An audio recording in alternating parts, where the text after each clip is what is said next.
Selamat pagi Bu. Perkenalkan, nama saya Mikael Arifandi Simarmata, NIM 5253351023 dari kelas PTIKD. Di sini saya akan menjelaskan mengenai tentang praktik perakitan komputer secara virtual sebagai tugas instruksi UAS mata kuliah perakitan komputer. Di sini saya akan menjelaskan bagaimana cara merakit komputer secara virtual. Langsung saja kita mulai, yaitu dengan yang pertama kita mulai dari power supply. Jadi untuk power supply ini merupakan catu daya yang menyediakan tegangan yang dibutuhkan untuk menyalakan berbagai sirkuit elektronik yang membentuk PC.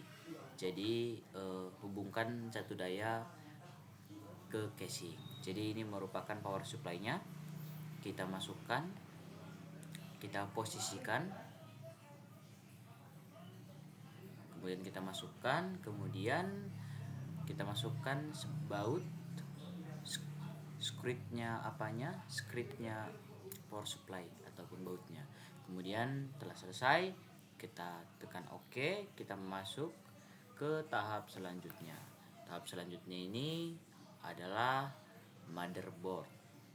Jadi ini adalah motherboard atau papan utama, yaitu tercetak utama yang menghubungkan semua komponen komputer. Pada motherboard Anda akan bekerja dengan komponen-komponen berikut. Jadi yaitu ada CPU, ada senyawa thermal, ada unit pendingin atau rakitan kipas CPU, modul RAM, ada RAM 1, RAM 2, dan papan utama. Langsung saja kita mulai dari RAM 1. Nah, jadi di sini RAM-nya kita posisikan,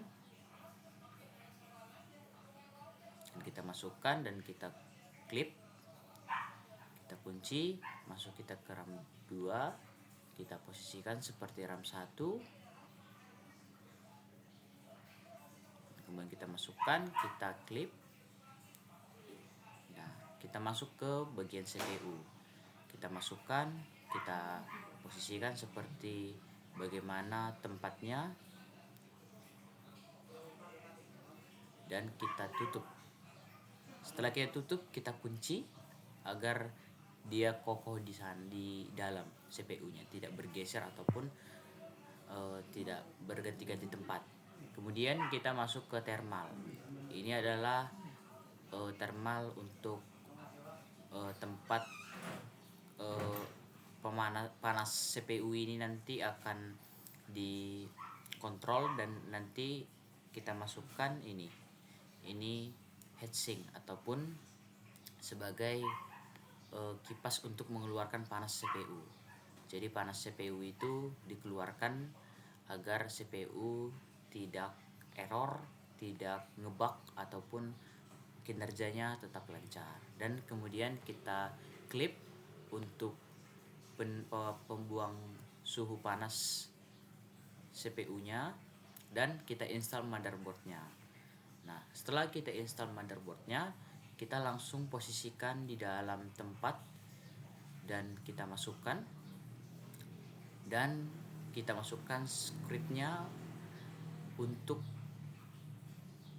mengikat motherboard-nya. Nah, untuk motherboard sudah selesai, kita masuk ke tahap selanjutnya. Tahap selanjutnya ini adalah adapter charge. Jadi ini adalah kartu adaptor dipasang pada motherboard untuk menambah fungsionalitas pada komputer Anda. Jadi ini antar muka jaringan.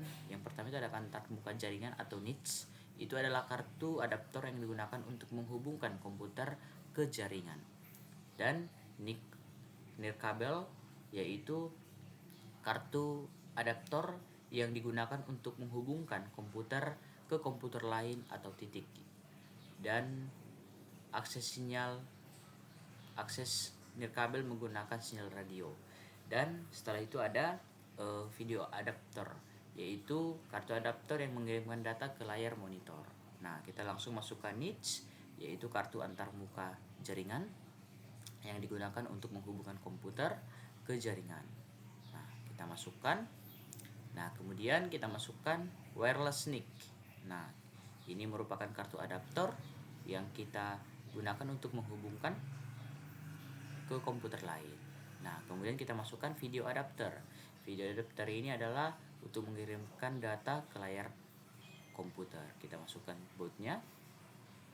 Nah, oke, untuk adapter charge setelah selesai, kita masuk ke tahap selanjutnya, yaitu internal device. Nah, internal device ini adalah hard disk drive atau HDD, yaitu magnetik yang menyimpan sejumlah besar data pada media tetap. Jadi kita pasangkan hard disk drive atau HDD-nya ke dalam casing. Kita posisikan.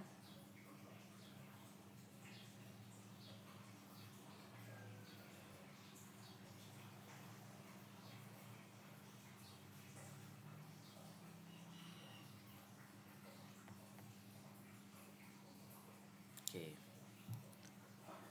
Setelah itu kita masukkan baut scriptnya.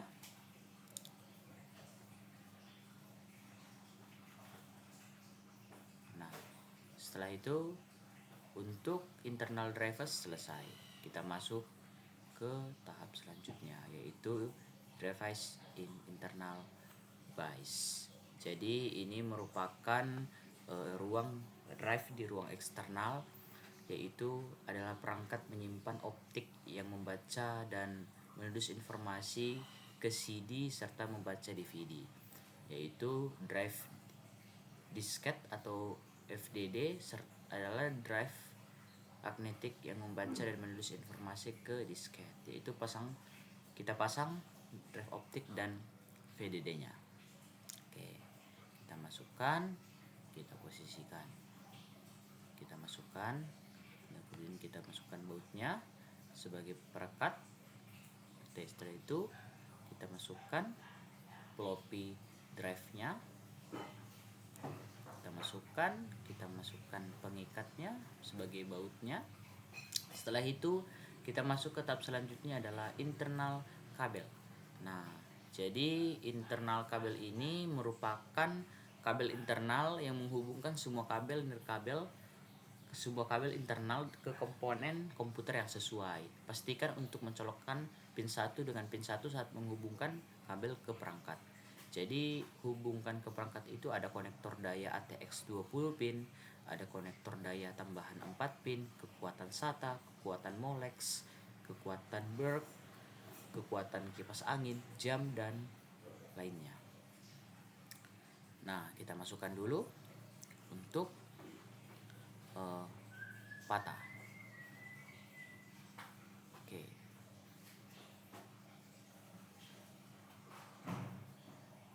Jadi ini pin 1, kita posisikan dulu pin 1-nya. Nah, setelah itu sebelum ini kita masukkan, kita sesuaikan dulu yang lain. Tapi kita perhatikan kalau kira-kira mereka tidak bertabrakan, tidak ada kabel, tidak ada konektor yang bertabrakan, berarti bisa untuk kita masukkan. Tapi jika bertabrakan, mau tidak mau harus salah satu dari mereka yang dimasukkan agar yang lainnya bisa dimasukkan. Nah, jadi kita posisikan.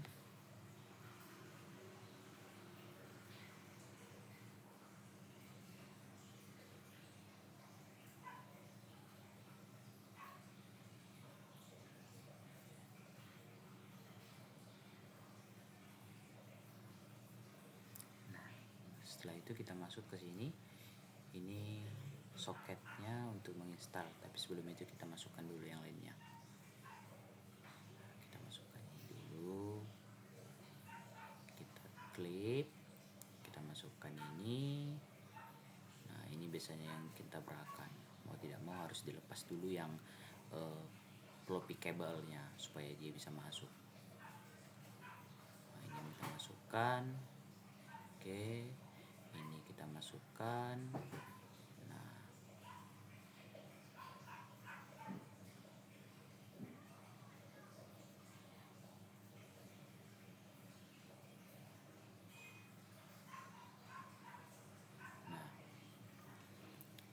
masukkan. Nah, oke. Kemudian kita masukkan floppy kabel. Nah, jadi ini dia sudah bisa dimasukkan ya, karena tadi sudah dimasukkan yang sebelumnya, jadi dia sudah aman untuk dimasukkan, jadi tidak bertabrakan lagi. Nah, ini kita masukkan juga, kita ikat, kita klipkan, kemudian kita masukkan SATA kabel kita masukkan, kita klipkan. Setelah itu untuk SATA kabel ke sini kita masukkan juga, kemudian ini, nah kita posisikan, kita masukkan. Nah, untuk internal kabel sudah selesai. Kita masuk ke tahap selanjutnya, yaitu eksternal kabel. Nah, jadi eksternal kabel ini atau kabel atau kabel eksternal adalah untuk menyelesaikan perikatan komputer. Kita pasang panel dan kencangkan ke casing. Jadi panelnya nanti kita pasang dan kita kencangkan ke casing menggunakan skrup panel, dan siap untuk dihubungkan kabel eksternal ke port-port bagian belakang. Nah, jadi kita masukkan dulu ini case panel.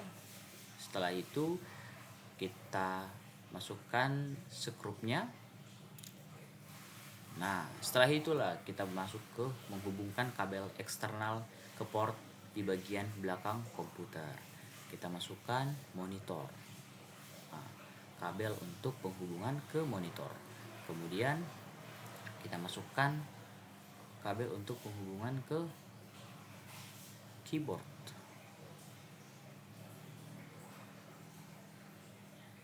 Nah, setelah itu kabel untuk menghubungkan ke mouse.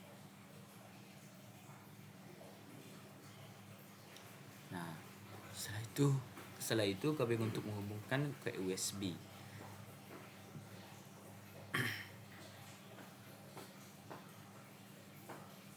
Oke, setelah itu kita masukkan Ethernet. Kita masukkan. Oke, kemudian wireless antena dan power cord sebagai tempat untuk penyediaan listrik di komputer kita. Tahap terakhir. Kita posisikan, harus presisi. Oke. Nah, untuk pembuatan komputer yang kita perakitan komputer sudah selesai. Jadi ini merupakan perakitan komputer secara virtual, dan demikian yang dapat saya presentasikan, Bu. Jika ada kesalahan atau kekurangan, saya meminta maaf. Terima kasih. Selamat pagi, Bu.